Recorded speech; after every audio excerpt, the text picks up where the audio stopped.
Good afternoon again, everybody. Welcome back to the Signum University Webathon. And now we talk about Signum's sub-creative side.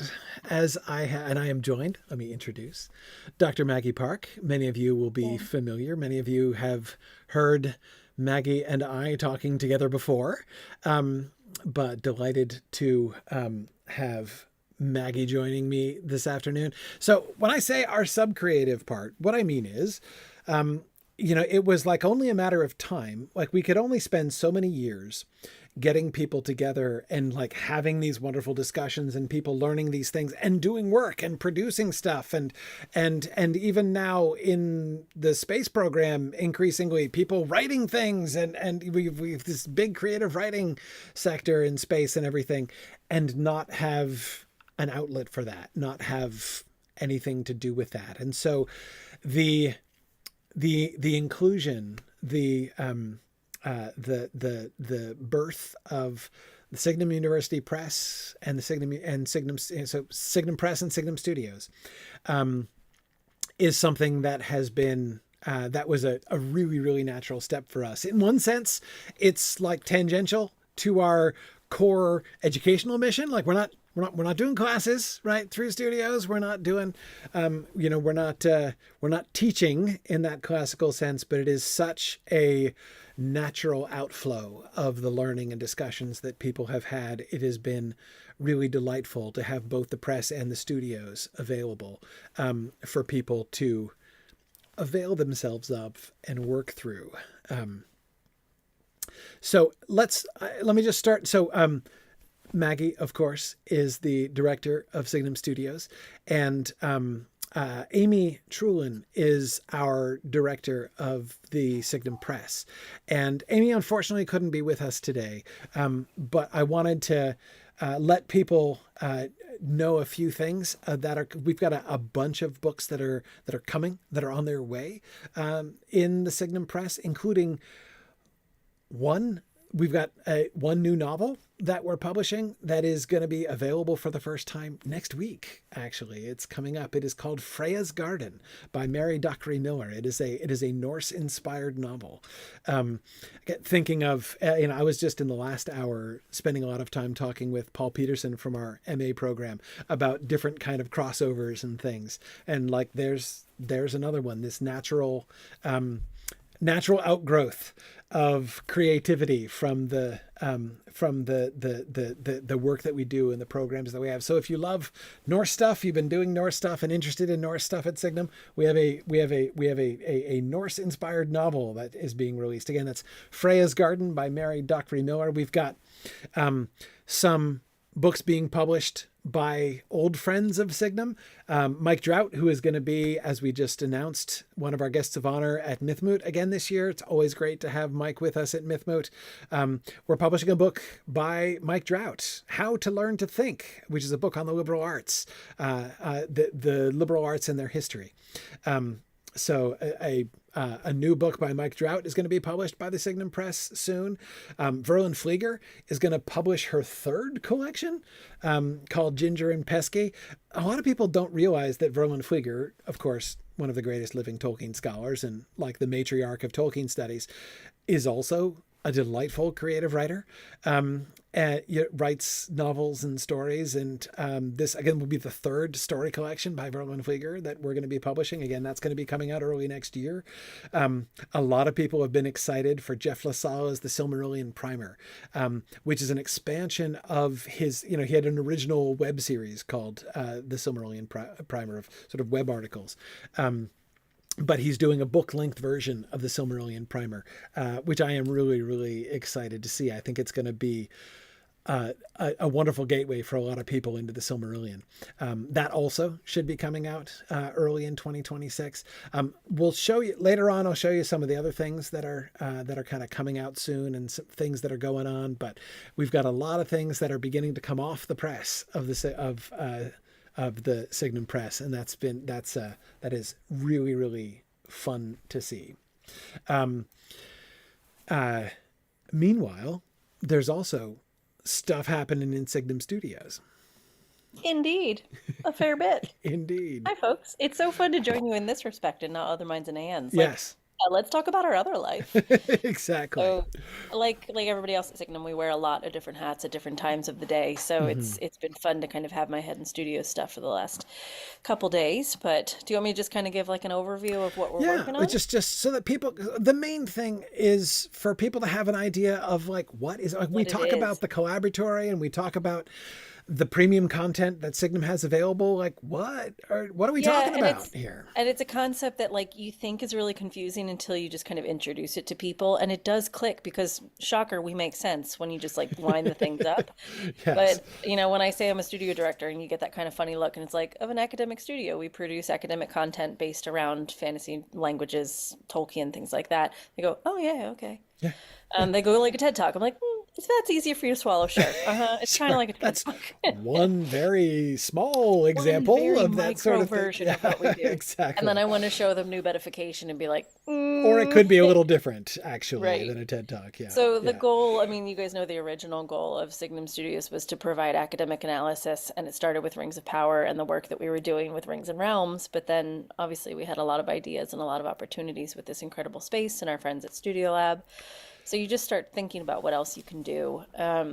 And it started with New Beta, really. And I Hmm. think New Beta is probably, I'm gonna say, our flagship. He's really plowing the field for like how we want to work as a studio, Hmm. how we work together.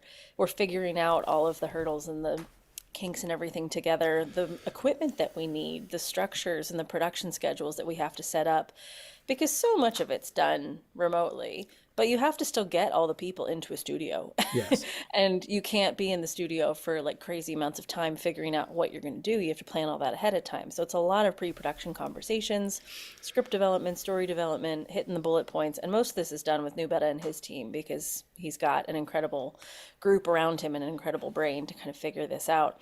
So he talks through all the points that he wants to bring into the studio, but that means that he can then sit down for like 3 hours and hammer out 14 episodes of the new bedification of the Silmarillion, Yes. which is just what it sounds like. It's new beta, do beta, taking the Silmarillion into these bite-sized chunks. We've got 3 episodes finished out right now in Collaboratory. The fourth is about to drop. He's got his creator circle on Tuesday where he meets with everybody that contributes to his tier on the Collaboratory, which we'll talk about in a second. So yeah, the new beta I think has become a really good way to illustrate like how we want to work. Like we have Yeah. a WhatsApp group for our team. We have an incredible composer doing the score for us. We've got a wonderful editor. All these people have come together and we just get it. So it's becoming this lovely thing. Hmm. Hmm. We're working on that with the others. So the other projects, because of that, are starting to find their groove too. So you and I have exploring Peter Jackson's Lord of the Rings, Yep. which is what a lot of people have been asking us for. Can you Yes. please watch Peter Jackson's trilogy and do what you do for Rings and Realms? So that's what Right. we're trying to do. More of like a watch along. And we start with Corey and I talking a little bit, doing some bookending, setting the scene, and then we've broken it into chunks. So we'll talk a little bit. And I'll do a as bit. and we're not He'll do going a bit. frame by frame in case anyone is wondering, but we are going scene by scene, basically. Yeah, we're going like section by Yeah. section. Yeah. There are some chunks that have bigger Yeah. scenes in them. I'm trying to think Like like we I'm did like the entire first 9 minutes in one segment, in one the segment. whole And prologue segment. Yeah. And that was still long. I mean, I Yeah. think mine was about 20, 30 minutes, and yours was probably about an hour. Yes. So I for us definitely to do talked for an nine hour minutes about that. was still, and that's raw footage. We'll cut it down a little bit, but we Yeah. won't cut it down much because we're watching live along with the film. Yeah. But we will try to do it, we'll have to edit it back and forth between the two of us. So that's the stuff that we're figuring out now. Hmm. We've shot Corey's bit, we've shot my bit, we've shot the beginning and the end, and we've Yeah. shot up until the end of Bilbo's party, I think. Yeah. So we're probably about 30-ish minutes into the film, and that's taken us, I don't want to think about it. It's taken us a A while, while. A while. That's but fine. that's We're okay. as you say, we've setting up a real production, workflow, assembly line is non-trivial. People underestimate the challenges, the scope of producing video because we're not talking about like, you know, in case anyone is thinking, well, what are you talking about? You produce 10 hours of video a week. Like what? No, Like this, like yes. this. Yeah. Yeah. Just sitting in front of a webcam and chatting. Sure. Yes, we can do that. Signum Studios is more, this is something, the power of a well-produced video to, as a teaching tool, like as a communication tool, and the incredible step up of that over just raw video or audio content or something I like mean, that. It's remarkable.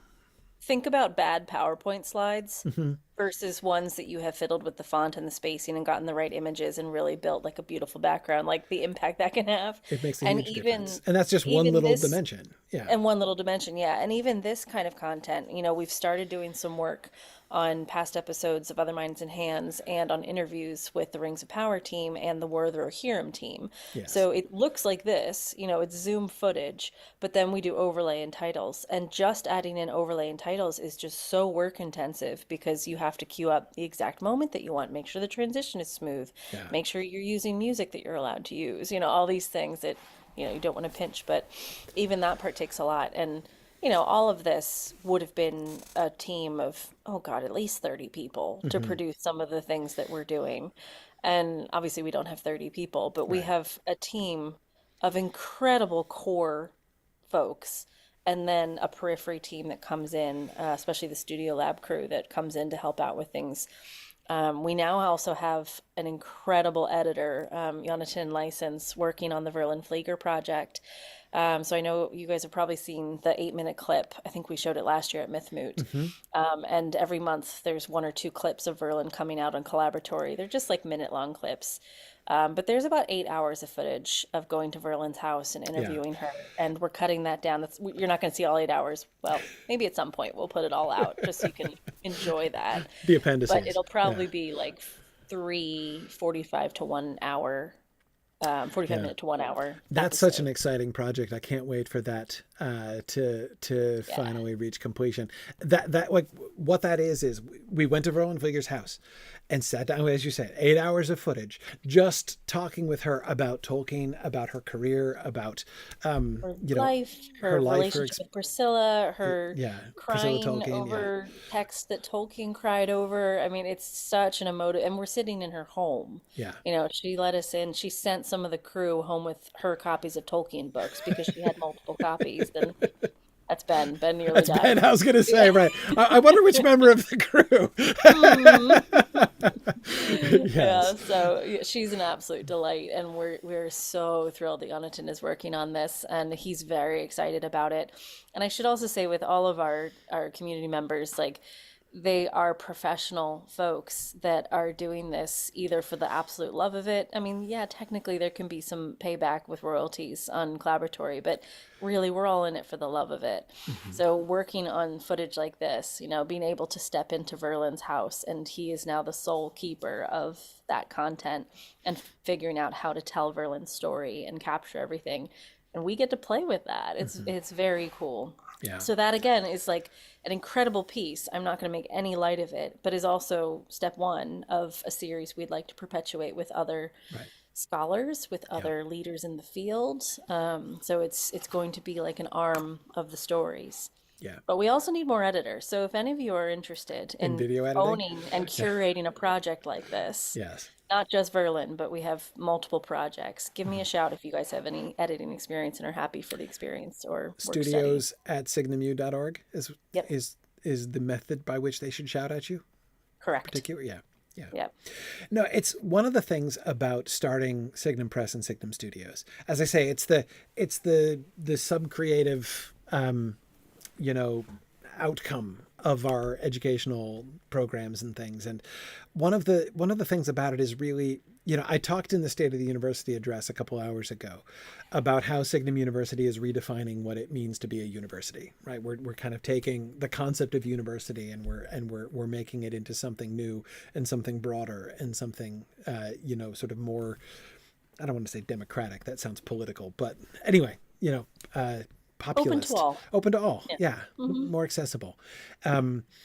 Anyway, we also are reinventing what a university press is, and inventing flat out what a university studio Yeah, I is. mean, universities absolutely have studios. Like, we don't want to be Yeah. like, oh, we're the only one. It's like, no, we're the only ones doing The only this. one's Like, doing this, right? there are Yeah, studios that are making some academic contents, but a lot of it is like recording a lecture, or we have yeah, a preeminent person on campus and we're going to record it, or they're making a lot of marketing content to promote the university right. itself. In other words, That's it's a all we're studio, doing. but it's about creating content for internal use within the context of their Yeah. educational programs, basically, Yeah, generally. where this is very much output focused, and it's not just about education and our brand. It's about like making those voices heard and expanding the conversation and, bringing new beta to more people, being able to like invite folks into Signum via the Peter Jackson trilogy, introducing more people to Verlin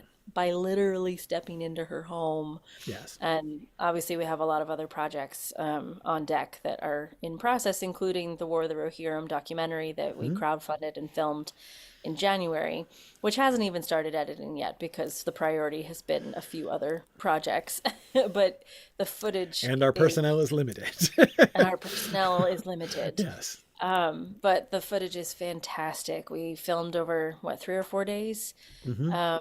And I can show one clip at the end when we have some time if you want, but we're about to drop the sword analysis video that Ah, was shot in the studio. It is finished. nice. It has not been seen by anyone. You will not see the whole thing. You will see a small clip. But just to kind of give you a taste of it, because the people that will see it first were our backers Hmm. on Kickstarter, Yeah. and then the next people that will see it will probably be Warner Brothers. So So yeah, we're gonna keep that close to the chest for right now. But yes. Yeah. No, it's really exciting. I mean, it's the ability to have Signum Studios as a resource to for creative output. New Beta is a great example. New Beta Do Beta, for people who don't know who New Beta is, he's a TikToker primarily. He's a marvelous content creator on TikTok. Um, but he is like many wonderful content. There are many wonderful social media content creators. But what most social media content creators don't have is the opportunity to get access to a real studio and produce real content, produce real video, to go beyond merely recording a there's 30-second clip on your phone, and to actually be part of producing a real video. And again, if you've never worked in video before, you don't even have a clear idea of what it mean what I mean by a real video and what's involved with that. You were kind of pointing a little bit to some of that earlier on.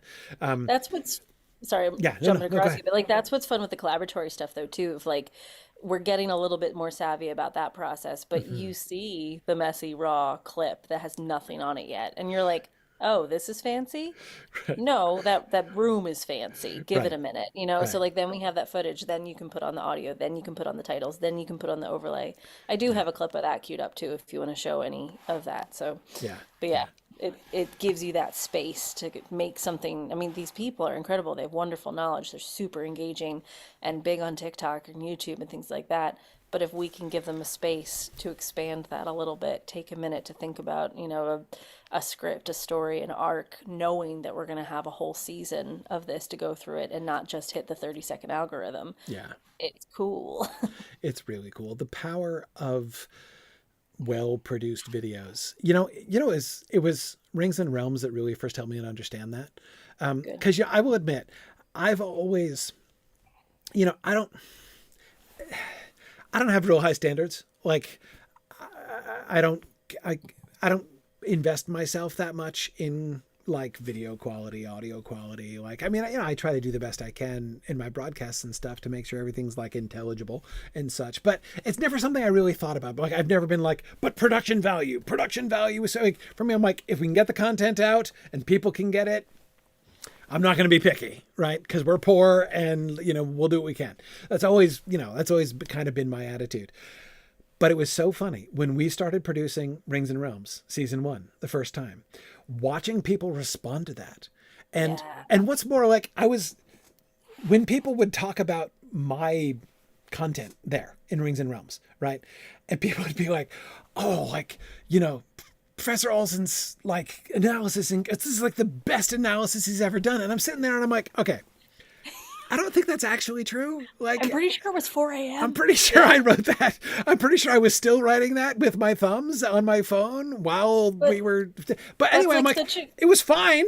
It was fine. I'm not saying it was actually bad, but again, like, it forced me to ask the question, like, why is this hitting people so much harder? Why are people? Yeah. And the answer is production. Like when you actually are able to, like, the power of a really, really well produced video is very strong. And a team of people that can talk through it and figure out what hits, like especially season 2, because I think also the difference between season 1 and 2 showed us the progression of production and how strong that can make something. Because 1, we were kind of guerrilla filmmaking. We were all figuring it out as we went. I was only there for the first 2 episodes in the finale. So there was a lot of like, see how we can make this work. Right. Second season, we wrote scripts, yes, still typing on our thumbs before it was, sometimes, but we were reading off a teleprompter, so a little more thought had to go into it. And often it was bullet points or just kind of phrases to make sure that we were staying in line. But before we got to even that point, we watched it together. We talked about it. We watched it again. We talked through it again. Yeah. We like had this process that then by the time we hit the camera, we filmed so much faster, so much sharper. But I wouldn't say with any less quality. If anything, it was much greater quality. Yeah. No, the entire, just the production process, beginning to end, pre-production, shooting, post-production, is just, it is the product that comes out the other side of that multi-person collaboration it's kind of magical. And this is what Signum Studios is designed to facilitate, to give, whether it's giving somebody like Nubeta, like an excellent content creator who has a lot of really great things to say and a great audience and a really wonderful way with the camera, right? But giving him the opportunity to produce something like that, something that will, that will hit Tolkien fans in the way that a well-produced video will, a fully produced video, I should say, perhaps will do, or other things, right? There are other things that, the collaborations it's bringing up. Now we're officially partnering with the OneRing.net to produce some content. Sorry, there's a grandfather clock going off. As if on cue. Yes. So we got to bring Kirsten Carnes from OneRing.net in for the War of the Rohirrim documentary, and we got to interview Jason DeMarco, and he's the producer and the guy that really had the vision behind War of the Rohirrim. So to be able to have that conversation with him about the absolute conception of the idea through to the premiere, it was an incredible conversation, as well as the writers. We got to chat with them, the composer. So you get to bring in the actual creators of the work that we have all gotten very excited about and do the analysis on, but then be able to bring in those conversations. So it's not just analysis, and I don't mean that as in like diminutive. Right. I just mean standalone. Right. It's analysis alongside creation, alongside. And, when I first met you, like the thing I said was I wanted to be the bridge between academics and production. Like I want to help explain what that means, and it feels like this is our route in. This is it. Yeah. No, and that is, it is such a lamentably ill-tread path. Like there are not many people doing that in ways that I think there really should be. Again, it's not a focus of most universities to have a production studio like this, that is working like this. But it's just another way that we're, sort of stepping in to fill a gap that needs to be filled. And doing it with an incredible team, an incredible resource, just to be able to have this space and the trust and the community to do this. Just imagine what we could do with a little more resource is all I'll say. Exactly. Exactly. This is not even a shoestring. This is I don't know, twine? A thread? Something like that. Dental floss? Right, exactly. But it's And fantastically good fun, though. It is certainly one of the things, as I was talking in the State of the University about plans for growth and our growth campaign over these next 5 to 7 years, and certainly the ability to do more, because all of our, as our programs, all of our programs are going to grow.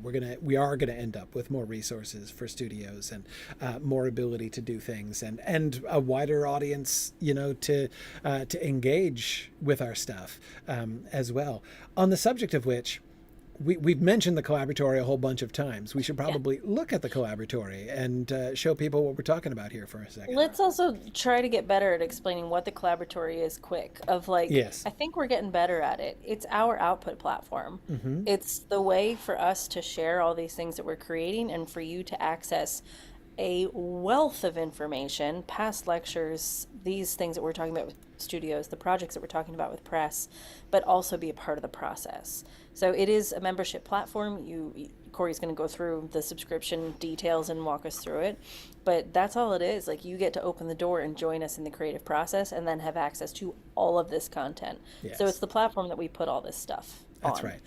Both press and studios, and not even only press and studios, but also like every potential submission for things. So that means we're getting academic articles, we're getting creative writing, we're getting lectures. All of seasons 1 and 2 of Rings and Realms will be on there. Seasons 1's there, 2 is about to go without all the commercials of YouTube and stuff. So like all that stuff's going on there.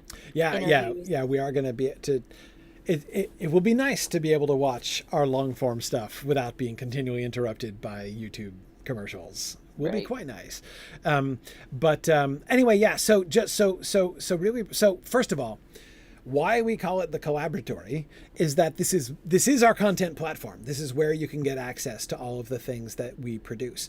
But it's more than just the place where you can go. It's more than just like Netflix, where you can go to watch a bunch of things. What you see in the Collaboratory as well is works in progress. You're part of the process from the beginning.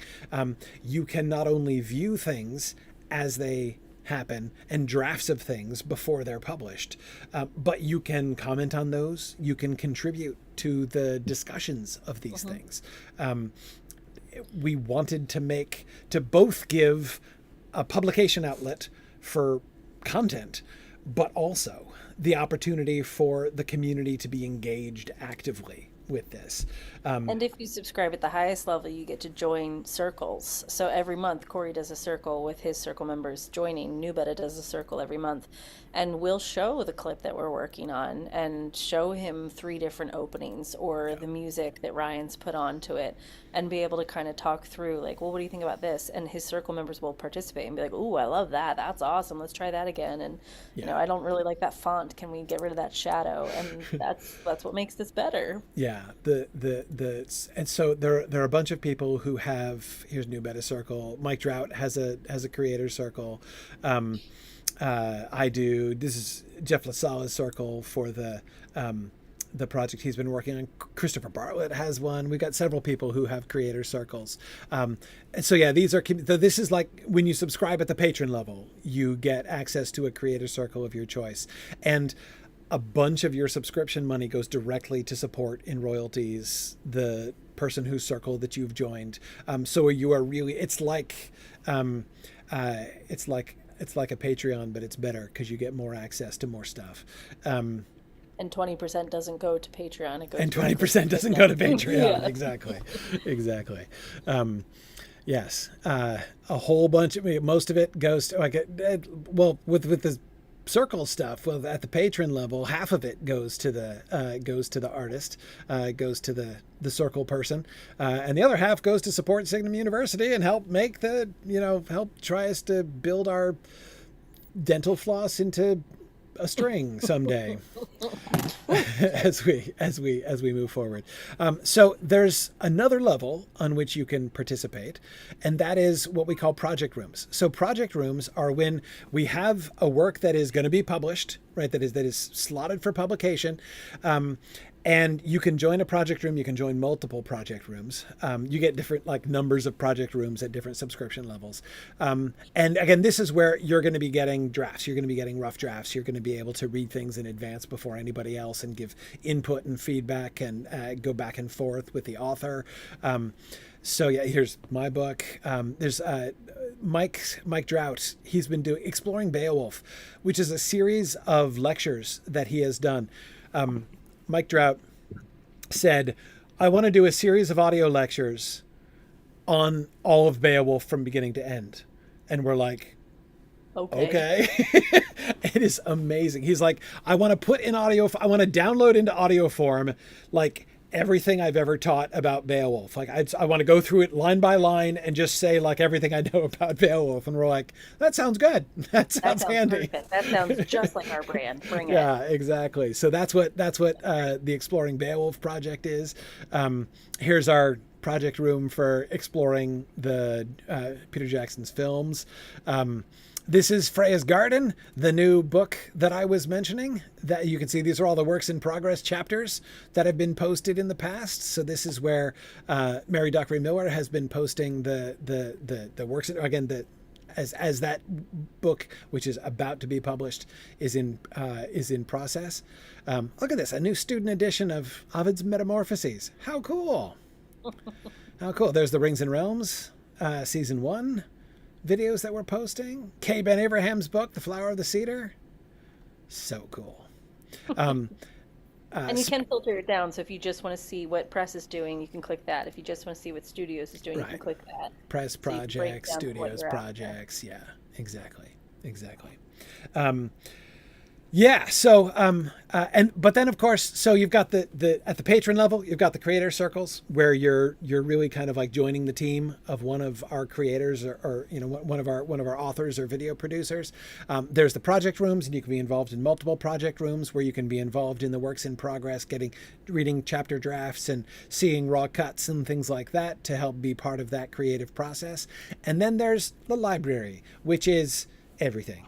This is the part that's kind of like Netflix, except it's still cooler than Netflix because you get access to things before they're published. Like you don't have to wait. Like people who are subscribed to the Collaboratory haven't had to wait until next year to read Jeff LaSalle's Silmarillion Primer, because you can go to the Signum Press stuff here and you can find the Silmarillion Primer right here, and you can read the first 15 chapters of the Silmarillion Primer. These are not the works in progress. These are not drafts.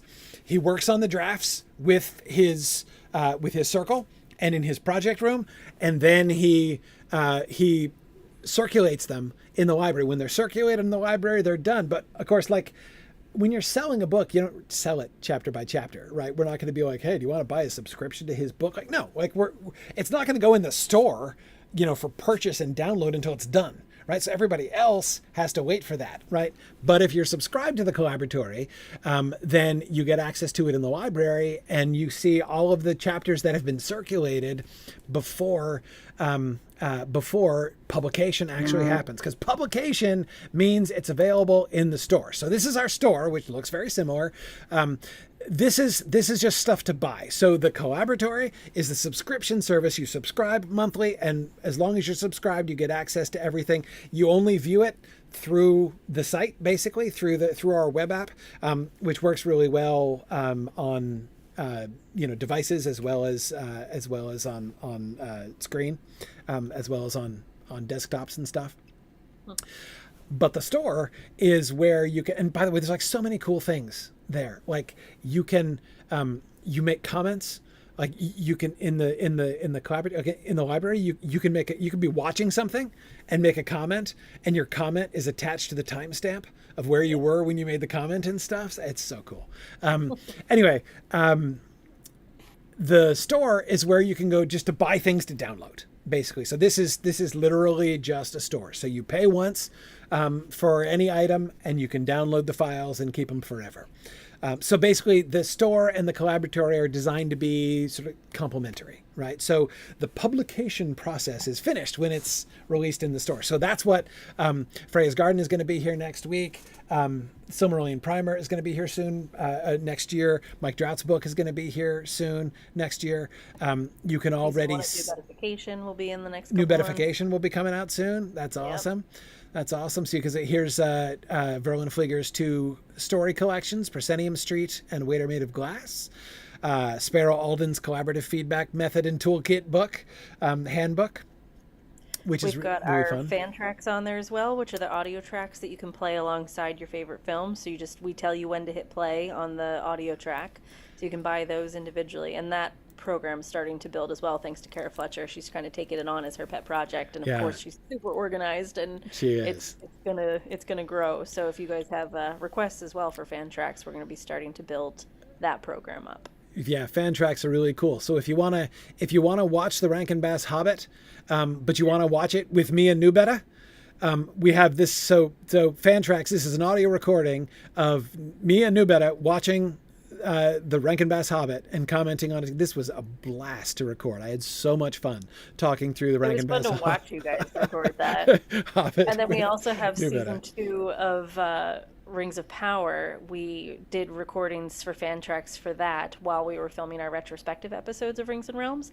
So there you have Matt, Nerd of the Rings. Nerd of the Rings, Alan Sisto from the Prancing Pony, James Tauber, Kirsten Cairns, me, Corey.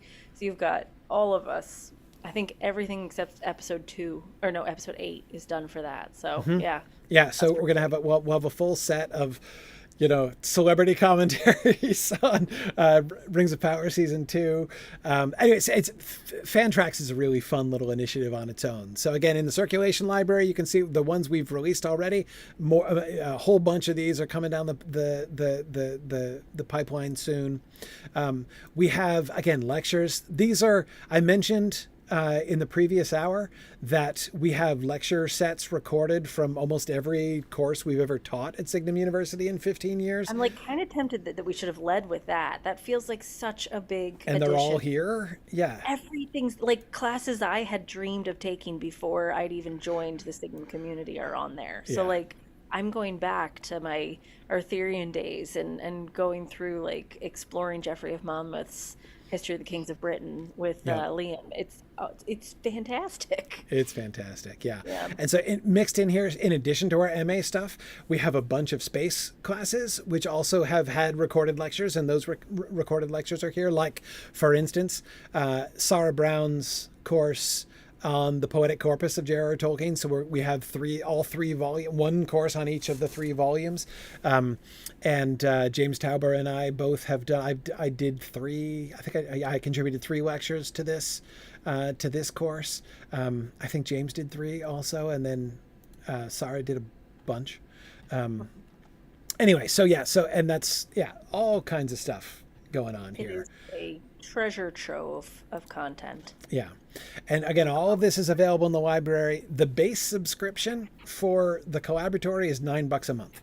So for $9 a month, you get access to all of this, all of the recorded lectures we've ever recorded, all of the books that we have published and are in progress through the Signum Press, all of the fan tracks that we have and that will be coming down the road, the Signum Studios material, which is, again, increasing in volume, as Maggie was saying, and plus, in addition, awesome submissions that we have received, fiction submissions that we have received, academic submission papers that people have written, presentations that people have given and submitted here. Just all of this stuff is available. Oh man, Sarah Brown's paper on Eowyn and Durnhelm. I remember that. Bayou Moot 2024. That was awesome. that was an awesome talk. And Jackson Mitchell Bolton's talk on Art Measured, the geocosmology of Tolkien's Legendarium. That was from Osmoot 2 in Sydney. Jackson is phenomenal. He was doing an astrophysical analysis of Middle Earth based on Tolkien's world. It was really fun. Wow. It was really, really neat. Great I've fun not stuff fallen down here. that rabbit hole yet. That's exciting. Yeah. I'm trying to get the... Oh, yeah, here it is. Alec Martin's talk. I was just going to mention this one. The Casa Dum Igneous Complex. This is a professional geologist writing on mithril, a potential geologic model for a mithril deposit. So a professional geologist does a reading of Casa Dum. It's awesome. It's so cool. That was a Mountain Moot talk originally, a couple years back. God, I love geeks. So much fun. So anyways, so all this stuff, like just so many things. I guess you get access to all of it through the Collaboratory, and then you, again, or in the store if you just want to pick and choose, if you just want to like get something to have it and to keep it. Most of these things, again, not all of the same things are available in the store, because again, they're only available in the store when they're completely finished and published. Also, some of the lectures of some of our classes, I mentioned last time, they're still kind of being sort of re-edited and moved over to the Signum store from our old download mechanism. So not quite everything is here yet. But you said New Bedification, the first episode, is going to come to the store soon? The first chunk. So we weren't sure how to break up because he's doing the whole Silmarillion. It's going to take a while. Right. So we're calling it season 1 is what he's already filmed. But I think even season 1, we're going to break into pieces. So he's got 7 parts of the Ainulindale. Okay. So I think that's going to be the first thing in the store. You can buy the chunk of Ainulindale. Yeah. Yeah. And that should be out the next couple of months. Yeah. I think that the New Bedification of the Silmarillion might possibly be the most accessible version of the Silmarillion ever. It's certainly the most accessible I've ever encountered. I'll tell you that. Yeah, it's brilliant. It's and so that good. stemmed from a conversation of Nubeta and Corey sitting next to each other at the Amazon Prime event Yeah. in Comic-Con. Yeah. Yeah. And one of the actors asking Nubeta to explain something, and he went, "Listen," and he just explained it in the way that only he and can. I'm just sitting there listening to this, being like, "We need this. This needs to happen. Like we need to hear Nubeta just telling us the Silmarillion, because this is so good. It's so Do we have good. time for me to show some of that, or should I save it? We can save it. It's going to be, I mean, we're also going to starting to cut together some promo things too. So Yeah. you don't have to just see stuff on Collaboratory. We do want to have a bit coming out Yeah, on we do YouTube want to for share free. stuff with folks. So Yeah. the first episode for New Bedification is probably going to be on YouTube soon. Yeah. Okay. Let's just show a little bit. Let's just show. Let's show one Nubeta clip. We've been talking about it enough that I know. we should allow that. All right. Share sound. Not the sword video. Okay. Minimize that.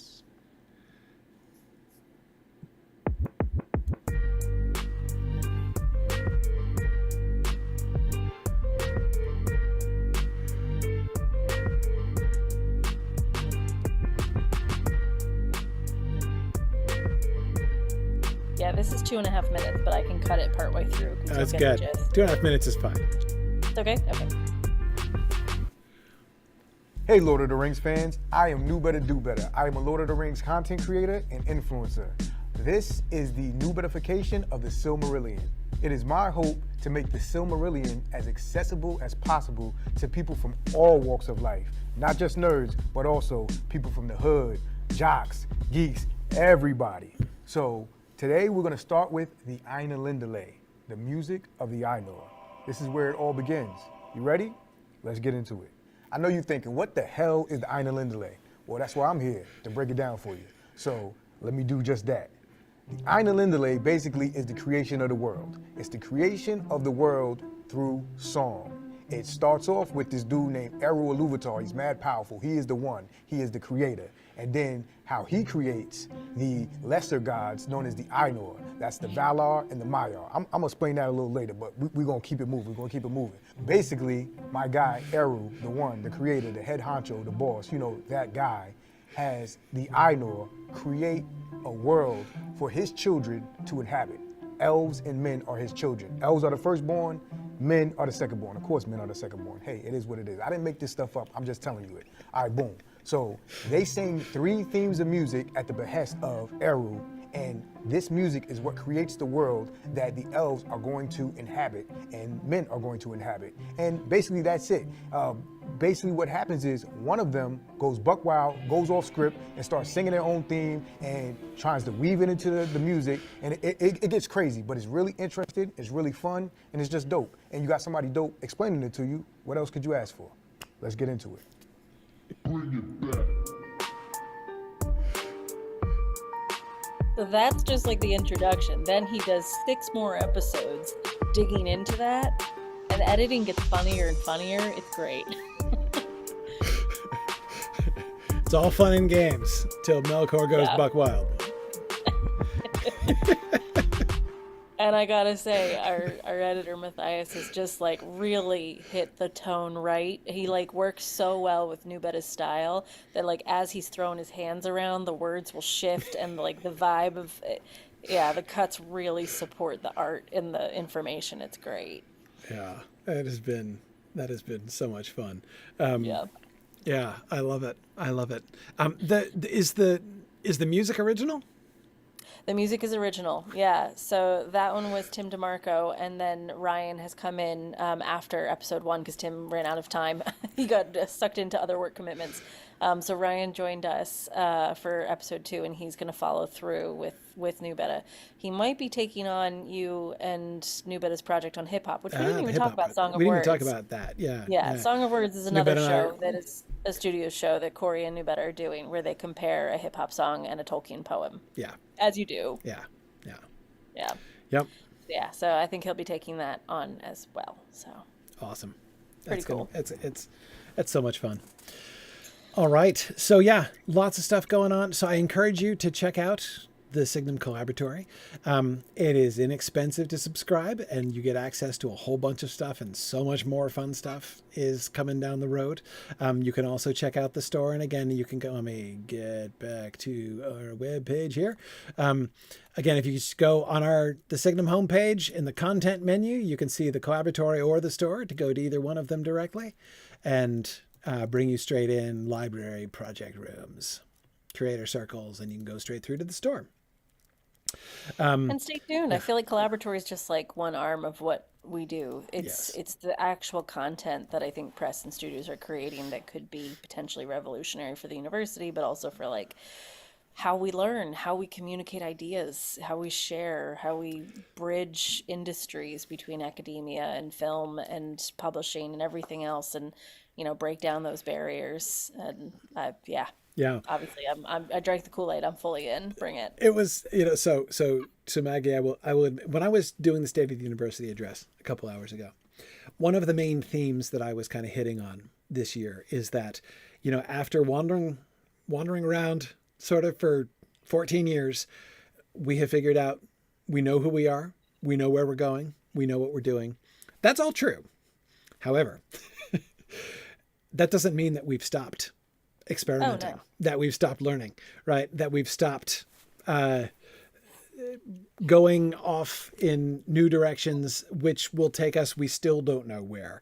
And I do think that Press and Studios and the Collaboratory are really at the forefront of that. Educationally speaking, as far as our educational program is concerned, we know what we're doing. Space is going to be the heart of what we do. Our graduate program is phenomenal and is going to be, as we talked about in the last hour, the relationships between that and our space program and the Collaboratory and the tutorials and everything is very, very intimate. However, this is the frontier where I have no idea what Studios and Press are going to grow into. And there is so much potential for really exciting things, not only within the world. I spent my whole State of the University address talking about our relationship with traditional higher education. But of course, Maggie, your world brings in not only traditional higher education, but traditional film studios as well. Yeah, and again, like taking down those walls, and it's so funny to just hear the word traditional because, like, I don't think anything is anymore. Right. Like Right. what Yeah, we knew, exactly. because my other life is higher education consulting, and just like everything is changing. Everything is And changing. if you look at any news article about the film industry, everything is changing. Yes. So the nice thing is we're not affected by a lot of that. We Hmm. get to do our thing. And like I was saying with the first episodes of New Edification, like it took us a little while. We had to figure out our groove. We knew what content we wanted to create, but not sure how to do it yet. It's not that different from what Signum has done and what we're doing studios wise. We're like, that's our kind of let's feel it out and figure out what we're doing. So when we get to the table with Warner Brothers, with Amazon, with Netflix, with Disney, with whoever wants to have a conversation with us, it could even be a single solo person who's like, I have a pet project. I want to fund that Beowulf project at the studio. Like, you can come to us and say Yeah. you want to produce that film, you want to Yeah. produce that content, and we'd be able to work on developing that with somebody to be able to make that happen. So, like, all of a sudden, we don't have to jump through the hoops of studio systems. We don't have to, all that stuff that Hmm. holds up creativity and makes productions die, Yeah. we might not be hindered by and can just make the content that we want to share. Absolutely. Absolutely. So much That's the fun. dream, right? That's the dream. That's the And in dream. the meantime, like you think about where we were just 2.5 years ago, like the Black Book of Contacts, the people we've been able to have conversations with that have reached out to us instead of us reaching out to them. Like, we're not raking anything in. We are not rolling in anything. But my goodness, are we building a wonderful community? Yes. And that is way more important to me as, Hmm. a network person, to be able to trust that network. So when a project comes, we know we're going to be okay because we'll figure it out. You're not being reactive to like a big ticket. You're like, no, we're a good team. Let's Exactly. make the big ticket be Yep. part of it. And yeah. Exactly. Exactly. Anyway, I'll get off my soapbox, but obviously we're all pretty passionate about this stuff. Absolutely. But Absolutely. if you do want to join us as an editor, give me a shout. Yeah, Studios at signumu.org. that's it. We need more editors. Awesome. Thank you, Maggie, So nice to for join joining you. me today. And of course, we'll be back on Monday to Other Minds and Hands, so people can join us there as well. 4:30 p.m. Eastern on Mondays is our normal broadcast, where we're doing something else there too, and Which, producing some more content there. and just to do a little plug for that, somebody within our own community team, who I will not name, didn't know we did anything other than Lord of the Rings. So Yes, just so you guys are aware, right now we're doing Pride and we're doing Prejudice. We're Pride and doing a deep Prejudice. Yeah. dive. So Lord of the Rings is probably still our core content, but we will interject with Lord of the Rings whenever something comes up. But we did Christmas films. We did, an analysis of beginnings of different kinds of versions of the same story. And now we're doing a deep dive on Pride and Prejudice. And I think we're 10 episodes into that. Hmm. Yeah. Yeah. So join us on Monday evening. Well, Awesome. my evening, your afternoon. Exactly. Yeah. All right. Thanks, guys. Nice to see you, Corey. Very good. Good Good to see luck. you, Maggie. Thanks very See ya. much. Take care. You too. You too. No, I was just going to tell people what's coming Okay. next. So, Okay. so in a moment, I'm going to stop the stream again, and then I'm going to start it back up in about 5 minutes. And what is coming up next is I'm going to teach a whole little mini course on Tom Bombadil. We're going to do readings in primary texts on Tom I was Bombadil. gonna go to bed, but Yeah, it's going to be awesome. It's going to be sounds awesome. It's going to be great fun. We're going to look at poetry. Well, of course, we're talking about Tom Bombadil. You can't not look at poetry when you talk about Tom Bombadil, even if you try. But that's what's coming up in just a minute. So stay tuned. I'll be starting the stream up again in about 5 minutes, and then we'll talk about Tom Bombadil. So thanks very much, everybody. Thanks again, Maggie. And awesome. see you, everybody, in a few minutes.